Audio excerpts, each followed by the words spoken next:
கர்த்தருடைய பரிசுத்தமுள்ள நாமத்திற்கு ஸ்தோத்திரம். இந்த நாளின் கர்த்தருடைய வார்த்தையாக மத்தேயு எழுதின சுவிசேஷம் 5வது அதிகாரம் 11வது வசனம். என் நிமித்தம் உங்களை நிந்தித்து துன்பப்படுத்தி பலவித தீமையான மொழிகளையும் உங்கள் பேரில் பொய்யாய் சொல்லுவார்களானால் பாக்கியவான்களாய் இருப்பீர்கள். எனக்கு அருமையானவர்களை, கிறிஸ்துவ நிமித்தமாய் பாடு அனுபவிக்கிறவர்களுக்கு ஆசீர்வாதங்கள் அநேகம் உண்டு. ஆனால் அந்த பாடுகளை அனுபவிக்கும் பொழுது நிச்சயமாக சந்தோஷம் இருக்காது. கண்டிப்பாக ஆண்டவரே எனக்கு விரோதமாய் சொல்லுகிறார்களே என்று சொல்லி நம்ம இருதயத்தில் துக்கப்படுவோம். ஆனால் வேதம் சொல்லுகிறது, இயேசு சொல்லுகிறார், பொய்யாய் சொல்வார்களானால் நாம் பாக்கியவான்களாக இருப்போம். இந்த வார்த்தைகளை கேட்கிற அருமையான தெய்வ பிள்ளையே, உனக்கு விரோதமாய் பொய்யான வார்த்தைகளை பரப்புகிறார்களோ, வதந்தி என்று சொல்லி உனக்கு விரோதமான காரியங்களை பேசுகிறார்களா? உன் பந்தியில் உன்னோடு கூட இருந்தவர்களே உனக்கு விரோதமாய் பேசுகிறார்கள் என்று சொல்லி கேட்கும் பொழுது நீ இதயத்தில் கலங்கி போய் நிற்கிறாயோ? ஆனால் ஆண்டவர் சொல்கிறார் பாருங்க, அதுக்கு அடுத்த வசனத்தில், என்னை நீங்கள் சந்தோஷப்பட்டு களி கூறுங்கள். ஏன்னு சொன்னால் இயேசுவுக்கே இந்த நிகழ்வு நடந்திருக்கிறது. இயேசுவையே விரோதித்தார்கள், இயேசுவுக்கு விரோதமாய் பேசினார்கள்.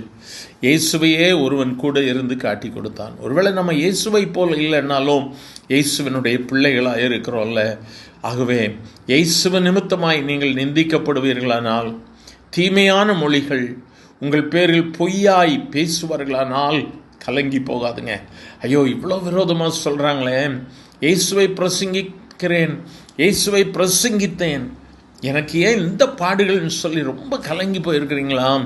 எனக்கு அருமையானவர்களே, வேதம் சொல்லுகிறது, சந்தோஷப்பட்டு களி கூறுங்கள், பரலோகத்தில் உங்கள் பலன் மிகுதியாயிருக்கும். ஏன்னு சொன்னால் வசனம் சொல்லுகிறது, உங்களுக்கு முன்னிருந்த தீர்க்கதரிசிகளையும் அப்படியே துன்பப்படுத்தினார்கள்.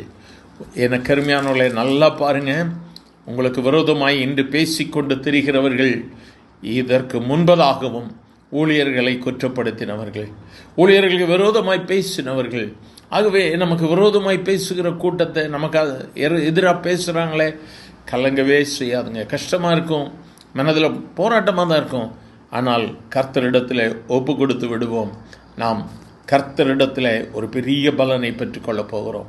அந்த பலன் மிகுதியாக இருக்கும். ஒருவேளை உன் பெற்றோர் உன்னை தள்ளி வைத்திருக்கலாம், உன்னுடைய குடும்பம், உனக்கு உறவு, உன்னுடைய ரொம்ப நண்பர்கள், நீ ரொம்ப மரியாதை கொடுத்தவங்க கூட உனக்கு விரோதமாக பேசியிருக்கலாம். கலங்காத தெய்வ பிள்ளையே, என்று கர்த்தர் ஒரு மாற்றத்தை உண்டாக்குவார். நோக்கி பார்க்கலாமா? எங்கள் அன்மையான ஆண்டவரே, ஆசீர்வதிக்கப்பட்ட இந்த வேலைக்காய் நன்றி. பலவிதமான காரியங்களில் உடைக்கப்பட்டவர்களாக ஆண்டவரே, நான் என்ன செய்வேன் என்று சொல்லி கலங்கி போய் செய்யாததை செய்தேன் என்று சொல்லுகிறார்கள் என்று சொல்லுகிறார். கலங்கி போயிருக்கிற உம்முடைய பிள்ளைகளுக்கு இந்த ஒரு சமாதானத்தை கொடும் ஆண்டவரே. இந்த வார்த்தையின் மூலமாய் கேட்கிற ஒவ்வொருவரையும் சமாதானப்படுத்தும். நிமித்தமாய் இழந்தவர் எவரும் இந்த உலகத்திலே தரித்திரர் ஆனதில்லை. கேட்கிற ஒவ்வொருவரையும் ஆசீர்வதி. இயேசுவின் நாமத்தில் பிதாவே, ஆமேன், ஆமேன்.